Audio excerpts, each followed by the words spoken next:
a Un Café con desde el Departamento de Arte y Cultura de la Universidad Autónoma de San Luis Potosí. Bienvenidazo, Emilio Lome, qué gusto tenerte aquí en San Luis Potosí, en la universidad, presentando esta nueva emisión de Un Café con. Nos da muchísimo gusto que estés aquí con nosotros en Un Café y bueno, pues ahí siempre decimos, vamos a tomarnos un café esta tarde, querido Emilio. Claro, imagínate, 16 años viviendo en Chiapas, en San Cristóbal de las Casas, pues soy adicto al café y soy adicto a la literatura. Así que gracias por compartir y ventilar estas dos adicciones mutuas, me parece. Muchas gracias, Emilio. Bueno, pues voy a leer en primera persona, Emilio, con esta magia simpática que produce la literatura. Yo soy Emilio Lome. Soy escritor, soy compositor e investigador de arte y cultura infantil. Fíjense, tengo más de 80 libros publicados bajo el sello de diversas editoriales. Tengo 4 de mis libros seleccionados por la SEP para ser parte de la biblioteca de aula en todo México. 3 de mis libros han sido incluidos en la lista de honor IBI México. Mis canciones para niños y jóvenes están en 17 producciones discográficas que han sido interpretadas por diversas voces. 2 de mis canciones, La Maraca y Flor de Río, han sido elegidas para su arreglo orquestal y montaje escénico por el maestro Arturo Márquez. Además, soy Premio Nacional de Periodismo 2015, Primer Lugar Nacional Dramaturgia para Teatro de Títeres 2011, Premio Nacional de Cuento para Niños IFE 2008, Premio Nacional Antonio García Cubas INA 2001, Premio Nacional de Dramaturgia para Niños Virginia Fábregas 1993, primer lugar del concurso universitario de cuento UNAM en 1992. En el 2006 fui becario del programa Músicos Tradicionales por un proyecto de mitos musicalizados de la selva lacandona. En el 2017 fui artista residente en la Universidad de Arizona por el proyecto Canta el Desierto, dirigido a bebés de mujeres inmigrantes en la frontera México-Estados Unidos. Fíjense, también en 2017, mi libro álbum ilustrado, El Conejo de la Luna, fue el libro mexicano dirigido a la primera infancia con más reconocimientos en Hispanoamérica. Premio Bellas Artes de Cuento, qué maravilla, para niños en 2020 por mi obra María Teresa de los pies a la cabeza, en la cual entramos el lenguaje literario y la tradición popular, la prosa y la poesía. Es una maravilla ser Emilio Lome, entonces lo fui por un momentito, con tantos premios, con tanta producción, tanta música en tu literatura y tanta literatura en tu música. Tanto México, tanto sur del México, y pues, ¿qué podrías decirnos? ¿Quién es para ti Emilio Lome con toda esta maravilla que ha realizado? Cuéntanos, Emilio. Creo que lo dices muy bien. Yo a los 5 años inventé mis primeros versos porque se me olvidó el texto que me tocaba decir en una pastorela y por andar jugando con la chamacada ahí en Guerrero. Y entonces a la hora que me pasan al frente a decir el texto, el parlamento, se me olvidó y lo improvisé. Y desde entonces entendí mucho del poder de la palabra. Y como dices tú, canto, o sea, desde niño también soy un niño que fue muy cancionado por mi madre y por mi abuela. Entonces encuentro yo en lo que llamo la cancionalidad del idioma como un referente para crear mis textos. Casi siempre escribo en verso. Lo que pasa es que ya entendí cómo hacer prosa con esa cancionalidad. Entonces sí, hay una musicalidad que heredé, sobre todo de mi abuela, que la sigo conservando y que ahora hace poco me acabo de dar cuenta que es uno de los ingredientes que tiene mi prosa, que tiene tanto mi teatro como mi narrativa. Esta canción, es lo que llamo cancionalidad del idioma y que es una propuesta que hago para bebés. Yo creo que hay una literatura cantada y que los bebés nos las están regresando, porque empezó con Homero, con la Ilíada y la Odisea estaban en verso y se cantaban. Pero qué maravilla esto que nos comentas cuando sentimos que no en toda la música hay literatura o hay una relación literaria o no hay poesía o prosa, pero en toda la literatura, en todo el lenguaje literario hay una musicalización natural de alguna manera, ¿no? Y en el lenguaje, un ensayo que hice se llama Había una voz, literatura cantada para niñas y niños sin edad. Hablo de cómo los bebés nos están regresando eso que yo llamo literatura cantada y que pues, nace con Homero en Occidente la literatura en verso y de manera cantada, hexámetros yámbicos y se tocaba pues, los rapsodas, Sí, justamente los tejedores de textos. Y con Bob Dylan, cuando le dan el Nobel a Bob Dylan, es cuando yo pienso que se cierra un ciclo de esta literatura cantada que habíamos olvidado. Ahora, con los bebés, Evelio Cabrejo, este investigador colombiano, de la Sorbona, este gran investigador de lenguaje y los bebés, habla justamente de qué es la musicalidad del idioma, la que conecta a los niños, por ejemplo, con la lectura. Y yo investigo actualmente, yo creo que los niños y niñas en primera infancia, hasta preescolar, que están conectados a la canción, que cantan y son cancionados, tienen mejor comprensión lectora y tienen mejor desarrollo del lenguaje. Yo creo que este regreso de las propiedades musicales de la palabra, la cadencia, el acento, tú como poeta lo sabes, el acento, la cadencia, los silencios, las armonías del lenguaje están regresando porque creo que normalizamos mucho un lenguaje que solamente comunicaba y solamente tenía una finalidad muy práctica, pero que en realidad tiene un sustrato musical desde siempre. Desde siempre esa cancionalidad que yo le llamo está implícita y los oídos entrenados, como los de los poetas, como los de los claro. escritores que aman la poesía, identifican inmediatamente todos estos elementos musicales de la palabra por cotidiana que sea en su empleo. Claro, y aquí yo creo que tiene mucha relación esta cuestión de la imitación de los sonidos, ¿no? En los bebés que van aprendiendo también a hablar, ¿no? Mediante la musicalidad, esa voz, ¿no? De la madre, del padre, de la familia, que quizá ellos en esta sonoridad, ¿no? Empiezan a adquirir pues todo el lenguaje y ese lenguaje que con lo que está hecha la literatura. Más que decimos, es que en los géneros literarios pesa más el lenguaje que la anécdota, decimos, ¿no? Yo Entonces, sí, qué bonito lo que dices, porque fíjate que esta cancionalidad del idioma conecta ya desde las neurociencias, conecta con el cuerpo sensorial y con el cuerpo emocional, no solo con la cognición. Y me parece que justo por eso tenemos que estos elementos de lo que decía Ezra Pound, ¿no? De sí.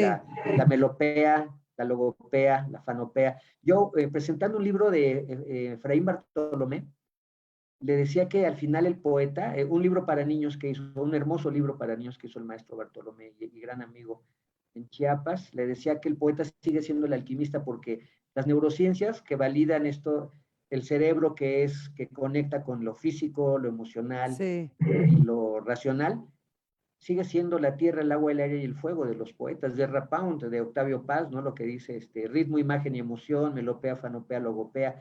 Es decir, nacemos con las posibilidades de ser alquimistas verbales. ay, qué maravilla. Una vida cantada, ¿verdad? Qué hermoso. Fíjate Cantada, que sensorializada, emocionada. así es, qué lindo. Fíjate que, bueno, pues yo me puse en este sentido a hurgar, ¿no? En las obras de Emilio Lome y la verdad es que es muy difícil, ¿no? Decir a cuál le pregunto, con cuál me quedo, ¿no? Y hay una obra entre muchísimas, unos tesoros, ¿no? Oro, decimos polvo de oro, ¿no? En estas obras que encontré Itacate de Cuentos Mexicanos. Y es una obra que atrae mucho la atención por esto de la producción artesanal.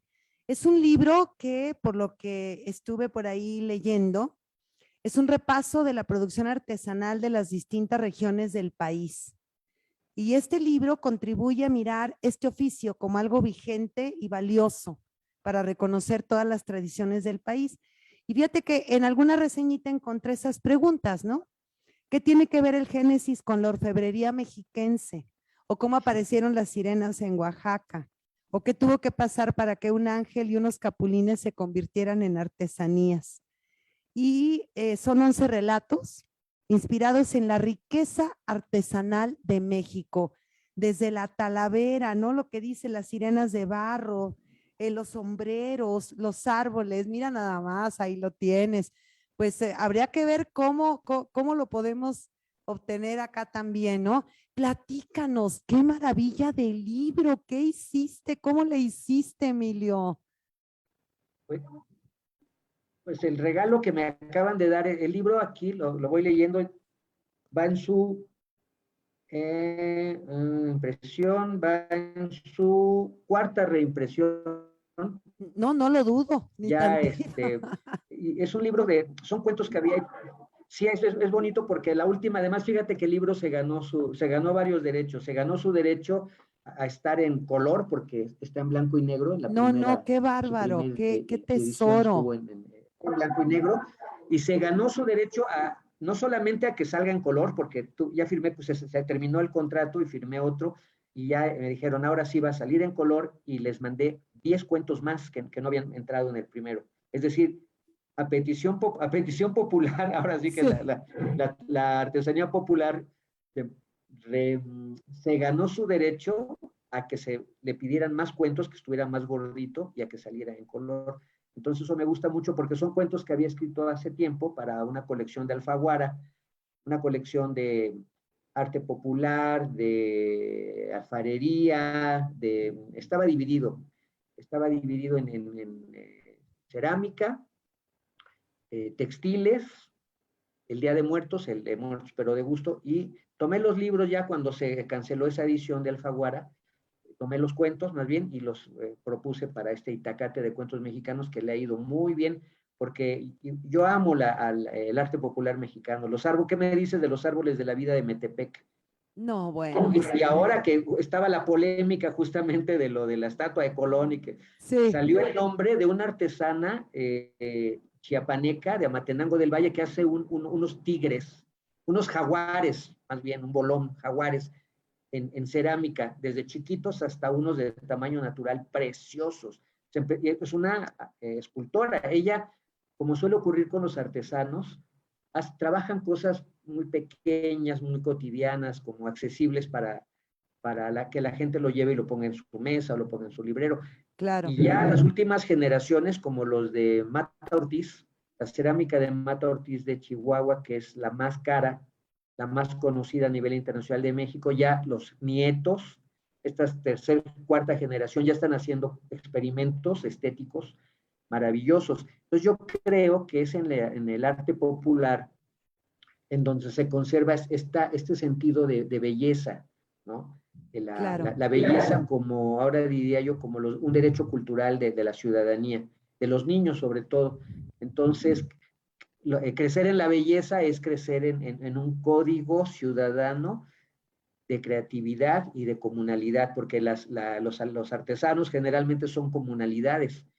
¿Qué me dices de los alebrijes de San Martín Tilcajete? no, Es no, es maravilloso, que, extraordinario. pero además, no sé si compartas esta idea conmigo, de que una artesanía, independientemente de la materia prima con la que se trabaje, es una narrativa, es lenguaje, es una imagen, es color, es contraste, es literatura, vamos a decirlo así, hecha artesanía, ¿no? Hecho algo concreto. A mí me parece esto increíble lo que has hecho con este libro. Los huipiles de las mujeres chiapanecas en particular son códices, son textos. Ahí Sí, uno dice, qué hermosa blusa llena de colorido, ¿no?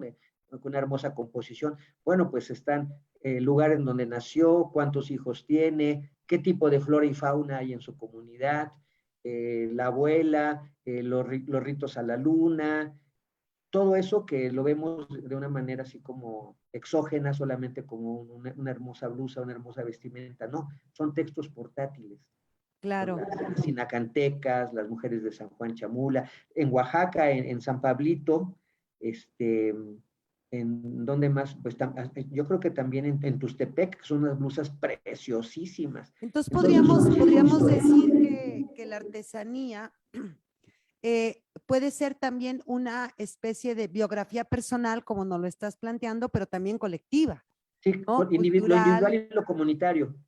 comunitaria, exactamente, una biografía Y o además, autobiografía. además, por ejemplo, en Amatenango del Valle son puras mujeres, mujeres alfareras.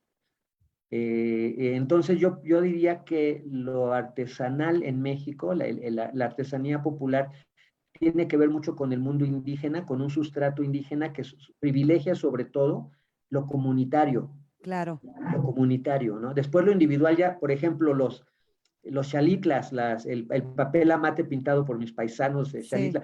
El libro hermoso, Migrar, el libro de la editorial Tecolote, que es una preciosidad.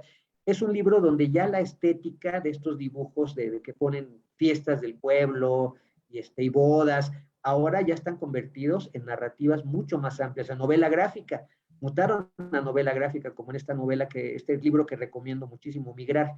Entonces, ve lo que ocurrió con la artesanía, ¿no? Pasó de lo comunitario, tener firma, allá poner la huella digital del creador. Antes eran anónimos, no sabíamos de quién era ese jarrito de Tlaquepaque, no sabíamos de quién era ese rebozo. Ahora ya ponen su firma, ya sabemos quién diseñó esa blusa hermosa, quién hizo ese florero maravilloso, quién pintó ese papel amate tan hermosamente ilustrado. Bueno, y toda la investigación, ¿no? Que tuviste que realizar también para ir escribiendo estos 11 relatos, ¿no? Y de inspiración decimos, pero bueno, detrás de la inspiración es un oficio, lo sabemos, y es un trabajo de investigación y es poner el lenguaje, pues los mitos, las tradiciones, la comunidad, todo lo que fuiste encontrando. ¡Qué aventura! ¡Qué Sí, maravilla! claro. Imagínate qué gozo ir a Ocumicho para ver a los diablitos preciosos, o ir a ver los juguetes que se hacen en Guerrero, o los árboles de la vida, que son una preciosidad, y hacerme amigo además de los cartoneros, los Sí. que hacen la cartonería de las calaveras, o los que hacen los alebrijes de madera en Oaxaca, o los sombrereros. Qué maravilla los sombrereros. Entonces, yo creo que este amor lo tengo porque soy un niño guerrerense que creció con una familia. Mi abuela hacía artesanías, mi abuela paterna, y yo me asombraba. Mi abuela hacía jacalitos de estos para los días de la Virgen de Guadalupe. Para la Navidad hacía nacimientos en papel maché. Entonces yo fui un niño que veía el prodigio del nacimiento, cómo iba Sí, creciendo y cómo cada año mejora, y cómo se abría la puerta de la casa para que la gente entrara a ver los nacimientos a las casas con los laguitos o los ojos de agua de espejos, ¿no? Además totalmente bizarros, con el niño Dios grandotote y una vaquita y un burrito ahí, o sea, todas estas cosas muy mexicanas, ¿no? claro, y De toda una lo que se narratividad, produce en ¿verdad? estética, una Y narrativa, toda una narrativa y, ya construida ahí, ¿no? y la ofrenda de Día de Muertos, la ofrenda Claro. olorosa que estaba. Entonces, para mí, creo que la construcción de mi estética personal surgió de ahí. En realidad, yo creo que la literatura es una artesanía. Yo me asumo como un artesano. O sea, creo que las palabras son el barro que voy modelando, los hilos que voy tejiendo, eh, la, la, el papel amate que voy diseñando, que voy ilustrando. Esa es mi herramienta, las palabras, el lenguaje. Y bueno, y tu herramienta también la música. Y me Sí. encontré con un espectáculo literario, es decir, un espectáculo oral, de literatura oral, que se llama Muertos pero de gusto. Un proyecto basado en un libro, pero que ese libro se convierte en una, lo siento así yo, tú ya nos dirás ahorita, nos platicas, en una lengua viva de música, de canción también creada por ti, de literatura, de relato. Cuéntanos de este espectáculo, qué cosa. Sí, mira, yo creo que primero fue la oralidad, y después fue la oralitura, y después mutó a literatura. Los vasos comunicantes se fueron dando porque este espectáculo nació en las tumbas de Mixquic, que es la zona donde más y mejor se celebra el Día de Muertos, en la Ciudad de México, en 1990. Y surgió porque una amiga narradora de cuentos de ahí, de esa zona, que es la zona de Tláhuac, la zona donde era todavía Chinampa, todavía es una zona lacustre, todavía se habla náhuatl, Mixquic, Tecomitl, Tulyehualco, Zapotitlán, esas zonas de la Chinampa, pues está la celebración buenísima del Día de Muertos, y ella empezó a contar entre las tumbas de Mixquic. Entonces yo estaba estudiando teatro, me invita, veo el evento y decido pasarlo a otro nivel, le pongo música y entiendo muchas cosas como lo dice Clarisa Pincola, hay muchos cuentos de la tradición que creo que tienen como una especie de vacíos narratológicos. Entonces yo veía que había cuentos que les faltaba trabajar más al personaje, una lógica interna, una mayor verosimilitud, a pesar de que son fantásticos, son cuentos de ánimas. Y creció, le agregamos música, al año siguiente le agregamos otro músico, porque ya era yo el único músico, y creció, y fue creciendo, creciendo, al grado de que le fuimos incorporando cosas. En un tianguis cultural, Xcaret lo elige para llevárselo allá a Playa del Carmen, y es cuando tiene como su punto de inflexión porque les encanta y lo siguen invitando, y a mí me invitan a diseñar a partir de sobre todo del libro, porque del espectáculo surgió la parte del CD, y del CD surge el libro, y me invitan por esa triada de Día de Muertos, es que la sección cultural de Xcaret me invita a diseñar el pabellón infantil de Día de Muertos. Estuve 6 meses diseñándolo, hermoso, porque Xcaret es muy turístico, ciertamente tiene una función turística, pero también es modelada por su público, y el público le ha exigido cosas que lo han llevado a la investigación, porque el público extranjero es más exigente tal vez que el mexicano, entonces le exigen más verosimilitud en el tratado de los mayas, en la tradición mexicana. Y entonces Muertos pero de Gusto ahí en Xcaret es donde tiene mucho éxito, al grado de que cuando cumple 10 años el Festival de Vida y Muerte de Xcaret, Muertos pero de Gusto este año cumple 31 años ininterrumpidos. Toda una vida. Evalúan los 10 años, dicen qué espectáculos fueron los mejores por el público, porque tienen todo un trabajo de evaluación muy profesional, viven de eso, ¿no? De la venta, de la identidad y de la cultura. Muertos pero de Gusto quedó entre los 5 primeros, al nivel de Lila Downs, al nivel de grandes creadores, ¿no? ¿Por qué quedó de todos los espectáculos del Día de Muertos de Xcaret? ¿Por qué quedó en ese lugar? Porque es didáctico, es básicamente un proyecto arte educativo. Sí. Expliqué la ofrenda, las piezas de la ofrenda en el libro, y en la canción que hice bien explicado por qué se pone un camino de Cempasúchil, por qué se pone un vaso de agua, por qué se pone sal, por qué se ponen retratos. También expliqué los nombres de la muerte: la Calaca, la Catrina, la Petateada, la Rabona, la Quemada, la Quiriquisiaca, las diferentes maneras que se llama morir. Ya se petateó, ya se cafeteó, ahorita estamos cafeteando, ya lo cafetearon, ya se petateó, ya estiró la pata, ya entregó el equipo, ya colgó los tenis, ya chupó faros, las adivinanzas de la muerte, los refranes: el muerto y el arrimado los 3 días apestan, sobre el muerto las coronas, mala hierba nunca muere. Pero En aparte fin, me lo estás diciendo de memoria, qué barbaridad. sí, porque yo hago las cosas, me comprometo orgánicamente, como decías tú, de la investigación.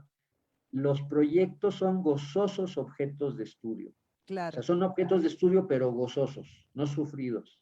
O sea, son misterios gozosos como los de Sor Juana, ¿no? Así es, así es. Entonces, sí, son misterios que se revelan, pero con gozo. Entonces, me lo sé de memoria porque me comprometo mucho. Soy afortunado de poder vivir de, por y para este tipo de proyectos, ¿no? El Día de Muertos, la artesanía, no, los bebés, es una maravilla. Entonces sí me involucro mucho, por eso me lo sé. No, pues sí, siempre decimos somos tenemos fortuna, ¿no? Quienes podemos vivir, ¿no? De las pasiones que tenemos, de los gustos, de las querencias, ¿no? Que tenemos en el sentido creativo, artístico, cultural, comunitario. Qué palabra más maravillosa usas, Emilio. Irte a un chantolo en la Huasteca, imagínate lo que es pasar un Día de Muertos en Mixquic, en Janitzio, Sí. en Campeche, ir a una lavada de huesos en Campeche, irte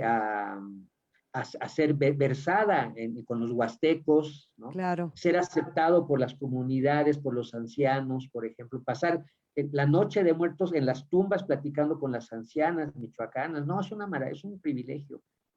Claro, es un privilegio, así como también eres muy afortunado y privilegiado de poder también crear música, ¿no? En el sentido en el que eres capaz, ¿no? Y no todos los autores, me refiero a la literatura, tienen además ese talento, ¿no? De ir creando música a la par, vamos a decirlo así, de su propia producción literaria. ¿Qué relación hay aquí, Emilio? Infancia, literatura, música, que de algún modo, bueno, pues entendemos esta parte, ¿no? De la musicalidad que tienen los bebés que reconocen la música, pero dentro del lenguaje que también nos comentabas eso. ¿Es más didáctica la música que la lectura? Me refiero a la infancia, a los niños. ¿Cómo la acompañas?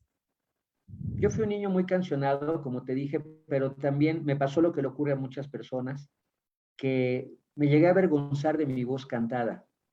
Esto yo le llamo la voz avergonzada porque me di cuenta, incluso con mediadores de lectura, fíjate qué interesante, no cantamos porque nos da pena. Me tocó ver una mediadora de lectura con bebés, y con bebés no hay de otra, se canta. O sea, en la mediación lectora, el cantar Sí, es cada vez más, no es una herramienta, es la herramienta, sobre todo porque los libros, hermosos libros, vienen en verso la mayoría, sí. ¿no?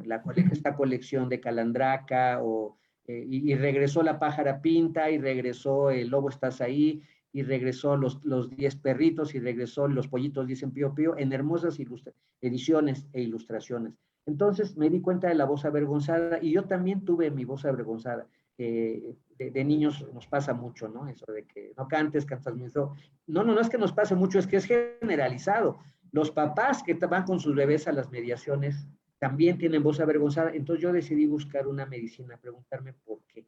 Y sané mi voz. Bueno, también me avergonzaba que, por ejemplo, Iraida Noriega, esta jazzista maravillosa, cantara mis canciones, que Lila Downs también hiciera los coros, o Tania Libertad, ¿no? Entonces empecé a sanar ya por ahí de los 50 años mi voz, y la sané, sí sané mi voz. Los últimos años canto con mi guitarra, que me mandé a hacer una guitarra de viaje en Paracho, y, y eso me ha abierto la puerta, sobre todo los bebés, no solo en México, en otros países. Porque primero hay pocos varones mediando hacia los bebés. Yo le llamo los varones apapachones. Y segundo, porque realmente generé un contenido sobre la literatura cantada. Me empecé a dar cuenta de que no se le ponía una semántica precisa. Se decía un cuento cantado, o un arrullo, o una canción para bebés. No, es literatura cantada, porque mucho de la literaturalidad de trabajar con bebés lo da la imagen. Sí. Poco texto, pero las imágenes también son una literatura visual. Y esto de literatura cantada lo empecé a posicionar, y me di cuenta que ahí se daba una diferenciación. Incluso gracias a esto de empezar a cantar, me musicalicé cuentos de Rulfo, por ejemplo, después de eso, de entender que había una musicalidad. Empecé a distinguir la musicalidad en los textos, y me di cuenta con una investigadora que los textos literarios, además, son idiolectos, como tú lo sabes bien. O sea, hay el idiolecto Borges, el idiolecto Rulfo, el idiolecto Cortázar, el idiolecto García Márquez. Eh, Cuando tú tienes un sustrato musical en tu lenguaje, partiturizas las lecturas, partiturizas, porque entonces ya no son bloques de palabras, sino son partituras del lenguaje. Muchos años después, frente al pelotón de fusilamiento, el coronel Aureliano Buendía había de recordar aquella tarde remota en que su padre lo llevó a conocer el hielo. Casi tiene una musicalidad. Vine a Comala, vine a Comala porque me dijeron que acá vivía mi padre, un tal Pedro Páramo. Es una musicalidad. Entonces yo creo, y es una hipótesis, que si desde niños cantamos y del canto oral pasamos a la conexión con la textualidad de un libro, sí lo vamos a partiturizar, vamos a sostener más con esa melodía interna una lectura que en México al parecer no se está haciendo porque tenemos una severa crisis de comprensión lectora, severa. Datos del Absoluta. INE, de cada 10 mexicanos, mexicanas que leen un libro, solo 2 comprenden lo que están leyendo. Yo creo que tiene que ver con que ese hilo de Ariadna textual que nos lleve a recorrer los laberintos de los textos, es un hilo de Ariadna musical que nos convierte la literatura en cuerpo, que nos incorpora el lenguaje por medio de esta base musicalizada que tenemos desde niños, que además es natural y después se pierde en aras de un cognoscentrismo, pues yo digo que impuesto, ¿no? Ya queremos traerte aquí, ya no sabemos qué hacer para decir, ya ven, Emilio, y platícanos más, porque No, además encantadísimo. toda esta cuestión, le quiero llamar de teoría literaria que estás incorporando a la lectura, a la comprensión lectora, a la creación literaria, desde de la partitura, a ver, tú lo dices mejor que yo, ¿no? Hacer de la literatura una partitura. Todos estos conceptos, ¿no? Que vas generando, ¿no? En el momento en el que vas creando también tus obras, ¿no? Desde muchas perspectivas. Es increíble, ¿no? Además, un lenguaje teórico en el sentido propio de la base de una creación, un lenguaje conceptual, que no está en los textos, pero que los textos generan, o tus textos van generando, ¿no? Sí, yo soy un corridista posmoderno, ahora que me invitaban a España, les digo, yo soy un corridista posmoderno, yo entiendo mucho de mi identidad cultural. En México se canta mucho, Sí. últimamente menos, pero sí somos un país que tiende a la cancionalidad. Y fíjate algo, cada vez me gusta cada vez me gusta más la música ranchera. Y eso lo vi, y Chile tiene mucho que ver con eso, porque a ella les fascina la música ranchera y es un país de poetas, ¿eh? Es un Sí, país de sí. poetas. Ahorita María José Ferrada acaba de ganar un premio de SM, es para mí la mejor poeta para la niñez. Y me impresioné cuando un amigo chileno, justo en San Luis Potosí, fíjate, un amigo chileno le publica un libro a un poeta mexicano y el poeta mexicano iba con su sombrero y todo, leía un poema y luego se paraba y decía, voy a cantar un corrido, y cantaba un corrido. Y los poetas, me platicaba la anécdota que en Argentina o en Chile, sobre todo en Chile, decía un poema y cantaba un corrido, y los poetas en la línea, ya no solo nerudiana, no me acuerdo cómo se llama este poeta sensacional que acaba de ganar el Reina Sofía, ¿cómo se llama? Que tiene Parkinson. Ahorita no traigo el nombre aquí, pero también está relacionado con eso, ¿no? Sí, entonces, pero los poetas chilenos Sí. escuchaban cantar el corrido y lo veían y les encantaba. Y después seguía la poesía y 2 poemas y les voy a cantar un corrido a capela. Me fascinó y entendí cosas, entendí por qué a Joaquín Sabina le encanta a José Alfredo Jiménez, por ejemplo, desde la música pop, ¿no? Claro. Claro, por supuesto, una maravilla de emocionalidad. Entonces, Sí. cada vez me gusta más la música ranchera, cada vez me gusta más la música popular. Ahora pasé de la artesanía a la música popular, ¿no? No, pues esperemos entonces mucha producción de tu parte. Me topé con un cuento, Señora de Feroz, con un libro maravilloso. Sí, Y nos dice Emilio Lome, los cuentos tienen una función medicinal y sanadora. Esa situación me hizo replantearme la separación de mis padres. Fue la mejor manera de entender uno de los más fuertes y dolorosos duelos de la niñez. sí. Autor de Señora de Feroz, este niño Aureliano, que ahí ya me sonó un poco a homenaje a García, a todos los aurelianos. Claro, y además es ¡au! Ya sé Beliano, del es un AU, hombre ¿verdad? aullido. Exacto, Feroz Rojas. Narra en verso, miren nada más, la historia del noviazgo, romance, boda, embarazo y divorcio de sus padres, que son nada más y nada menos que Caperucita Roja y el lobo feroz. ¡Qué barbaridad! Entonces, que el tema del divorcio, estos temas relacionados con la violencia familiar, el abandono, temas difíciles Sí, sí. para niños, para que los niños comprendan, para que los niños asuman cómo podemos, esos temas tan complejos y para nosotros los adultos, tenemos que leer grandes obras para tratar de entender o de asumir. ¿Qué nos dirías de Señora de Feroz? Bueno, el que es un cuento medicinal porque ese término lo utiliza Clarisa Pinkola Estés en esa maravilla que es Mujeres que corren con los lobos, Sí, un libro que a mí me ha acompañado por años. Y ella habla del que el cuento es una medicina, también otra vez desde la identidad cultural. Ella toma cuentos de los pueblos originarios, se llama arqueóloga de cuentos ella, y justamente hace esta transición de la oralidad a la literatura, porque ella se da cuenta que dice que los cuentos son herramientas a las que les faltan huesos, y esos huesos son huesos literarios, porque tú ves una leyenda, un mito, y sí le falta el huesito de la verosimilitud, de la lógica interna, de la construcción del personaje. Así entiendo yo lo que dice Clarisa Pinkola. Ahora, los cuentos son medicina porque hay algo sensacional. Ahorita estoy haciendo justo mi tesis sobre los cuentos medicinales, sobre el cuento como medicina. ¿Por qué? Te voy a hacer una pregunta que le hago a todo el mundo porque me llama la atención. ¿Quiénes escriben los cuentos de hadas? ¿De dónde vienen los cuentos de hadas? Más bien la pregunta es, ¿de dónde vienen los cuentos de hadas?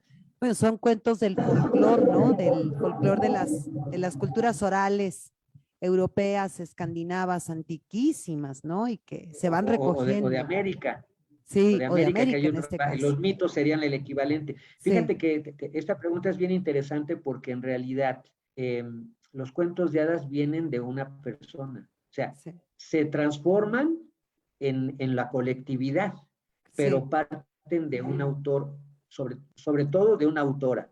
Pongo un ejemplo, imagínate entre los celtas de Irlanda, ¿no? Las druidesas, las mujeres, digamos, que eran como a la vez Sacerdotisas, ¿no? sacerdotisas, Ajá. doctoras, parteras. Entonces, imagínate que te enfermas del estómago y esta mujer medicina, que es el concepto que se usa en los pueblos indígenas de México, esta mujer medicina te da tu té te duele la panza, te da un té, te duele la cabeza, te da una sobada, un ungüento, acabas de tener un bebé y entonces ya te da un masaje en el vientre en fin, te da medicinas, pero lo que no se dice es que también da medicinas de palabra, te da cuentos Sí, en los que tú puedas mirar y configurar tu crisis, ¿no? claro. Entonces, lo que pasa que ese cuento digamos, La Caperucita Roja tuvo un autor, yo digo que es una autora, y ese cuento tiene tal poder en el imaginario, tal poder narrativo, que se fue transformando por esa sabiduría popular, pero tuvo un inicio, y ese inicio fue una. Pero igual que pasa con la Ilíada y la Odisea, ¿no? Sí, También alguien empezó con el ovillo y después se fue incrementando, pero hubo un autor y una autora. No nació por ósmosis de la comunidad, ¿me explico? claro. Entonces, ese hombre medicina, esa mujer medicina, sacó el primer cuento, el primer relato que después creció, pero fue alguien que lo hizo. Y eso dignifica mucho a los autores. Lo que pasa es que eran autores de la oralidad, eran comunidades ágrafas. Pero esta idea de que nacen de la comunidad y de los pueblos y de la oralidad, le quita mucho el mérito al hombre y la mujer medicina que iniciaron la Caperucita Roja, los tres pelos del diablo, ¿qué otro me encanta? El árbol que canta, el pájaro que habla y el agua de oro, por ejemplo, que son cuentos de hadas hermosos. Y Sí, se lo quita justamente por quitarle poder al narrador, al creador oral, ¿no? Entonces, se le quita ese poder, se le diluye porque, como se ha diluido mucho, a las mujeres que tienen el poder de la palabra, el poder de los test, el poder de la la medicina, el poder de la curación, herbolaria, ¿no? El poder curativo. el poder curativo, y entonces, qué poder tan grande del lenguaje que se dijo, no hay autores ni hay autoras, eso es del pueblo, es de la comunidad. Y mucho tuvo que ver con eso los antologadores como Perrol, que Sí. poca gente, sí, porque los admiramos, pero en realidad antologaron Perrol, los hermanos Grimm, que en realidad eran antologadores de grandes narradoras orales. Y de temas también en estos cuentos clásicos, vamos a llamarle así, de temas difíciles, Muy ¿no? difíciles, Difíciles. el incesto, Sí, el parricidio, el infanticidio, así todo es, lo que los griegos llamaban la ibris, todas las sí, desmesuras y todo el tabú así están en es, los cuentos de hadas porque, y lo dice Bruno Bettelheim, porque si no miramos la crisis, si no miramos la patología, no podemos curarla. Y la Así es. patología es el incesto, el infanticidio, Sí, el parricidio. ¿Qué es Hansel y Gretel sino un texto muy cruel con respecto a dejar, por pobreza, dejar a los hijos a que se hagan la vida? ¿Qué es el claro. gato con botas? Que a mí me encanta, ¿no? ¿Qué le Sí, dan al último hijo del molinero? El gato. O sea, y así es. vételas tú y gánate la vida con eso. Y por ser un ingenuo, un inocente, resulta que el gato es un gato mágico. Estamos, Sensacional. de verdad, nos has dado tanto este ratito que hay que desmenuzar todo lo que nos has compartido, porque la verdad, qué riqueza tan maravillosa. Ni siquiera podemos como recomendar un libro en específico. Recomendamos profundamente trabajar en la investigación de arte, la cultura infantil, la cultura juvenil, la cultura comunitaria con Emilio Lome, mediante Emilio Lome. No es la recomendación de un texto, es la recomendación de un escritor, de un investigador, de un creador, de un artista, de un esteta de la cultura infantil y juvenil y de otras cosas, también en el sentido de la creatividad, ¿no? Que se levanta con el autor que nos ha acompañado esta tarde a tomar café. Muchas gracias, Emilio Lome, a nombre de la Universidad Autónoma de San Luis Potosí, la División de Difusión Cultural y el Departamento de Arte y Cultura. Y no quiero decir hasta luego, sino decir, vamos a seguirle con esta plática en algún otro momento, pero no nos podemos quedar así porque falta mucho que nos platique sobre la Caperucita y el lobo y el divorcio y qué pasó ahí, ¿no? Y por qué se divorciaron si eran tal para cual. No, Sí, bueno, ya estoy bromeando aquí un ¿y poquito, por qué ¿no? se enamoraron? También Exacto. salieron los poemas con los que el lobo le manifiesta su amor a Caperucita. Fue lo primero que salió y después ya se ramificó. Va a ser otro librito, pero esos poemas están lindos, lindos, porque es el amor. Y la Caperucita atreviéndose a ser salvaje, atreviéndose a ser Claro, pero salvaje además porque ha de haber enamorado muchísimo la pobre Caperucita con esa ferocidad, ¿verdad? Entonces, lo salvaje, Clarisa Pincola otra vez, lo salvaje es la recuperación de lo instintivo. Si aceptáramos más nuestra condición animal, sí, salvaje e instintiva, tendríamos mucho menos violencia. La violencia se da justamente, sobre todo en estos temas gravísimos de los feminicidios y la sí, cosificación de las mujeres, se da justamente porque la naturaleza salvaje es inhibida y se pervierte, se intoxica. sí, Necesitamos lo salvaje en la literatura, por ejemplo, ¿no? La claro. poesía nos hace salvajes, bendito sea, es la salvajeidad bendecida porque la poesía nos libera justamente Nos del Homo salva, sapiens, nos nos salva salva. del Homo sapiens y en el caso de los niños, del adultocentrismo y de la adultocracia que impera en Así una es, sociedad todavía muy patriarcal, todavía muy, sí. muy impositiva. Qué Eso, la maravilla. literatura nos libera, nos No, hace no, salvajes. claro, aparte eres como 3 puntos suspensivos. Nos dejas en suspenso, nos dejas con muchísimas ganas de regresar, de estar contigo, de escucharte, de que nos hables de todos tus proyectos, tus libros, toda esa investigación que haces, lo artesanal, lo mexicano, bueno, una cantidad de cosas. Gracias por esta riqueza. Muchísimas gracias, Emilio, y pues seguimos. Seguimos, Seguimos gracias por la en un café invitación. con. Ha sido un gozo. Gracias a ti. Muchísimas gracias. Gracias, Emilio.